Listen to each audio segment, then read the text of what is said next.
చాలా మందికి టీతోనే రోజు మొదలవుతుంది. ఇక మన దేశంలో టీ ప్రియులు కోట్లలో ఉంటారు. వీరి అభిరుచికి తగ్గట్టుగా రకరకాల టీలు తయారు చేస్తుంటారు.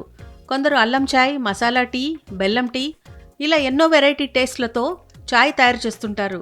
పాలు, పంచదార, టీ పౌడర్తో పాటుగా ఇతర మసాలాలు కూడా టీ తయారీ కోసం వాడుతుంటారు. ఇక చాయ్ రెడీ అయ్యాక దాన్ని ఫిల్టర్ చేసి తాగుతుంటారు. టీ ఫిల్టర్ అందుబాటులో లేకపోవడంతో ఓ వ్యక్తి చేసిన జుగాడ్ ఇప్పుడు ఇంటర్నెట్లో వైరల్ అవుతోంది. టీ జల్లెడ లేకుండా అతడు టీ వడకట్టిన విధానం చూసి నెటిజన్లు ఆశ్చర్యంతో కామెంట్లు చేస్తున్నారు. ఒక వ్యక్తి అందరూ చేసినట్టే టీ తయారు చేశాడు. పాలు, చక్కెర, టీ ఆకులు వేసి బాగా మరిగించి చాయ్ తయారు చేశాడు. దానిని వడపోసి తాగుదామంటే అతని వద్ద టీ జల్లెడ లేదు. దాంతో అతనికి ఐడియా వచ్చింది.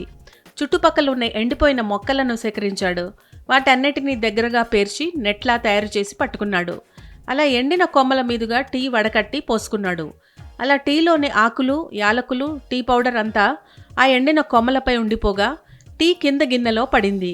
అయితే ఎంచక్కా దాన్ని కప్పులో వేసుకుని తాగేశాడు. ఇదంతా చూసిన నెటిజన్లు ఆశ్చర్యపోయారు. టీ ఇలా కూడా వడపోయొచ్చా అని అవాక్కవుతున్నారు. ఈ వీడియో చూసిన నెటిజన్లు ఇలాంటి ఐడియాలు ఇండియా దాటి వెళ్ళకూడదు సుమి అంటూ కామెంట్లు చేస్తున్నారు. ఈ వీడియోను 1,500,000 మందికి పైగా వీక్షించారు. వేల సంఖ్యలో లైక్ చేశారు.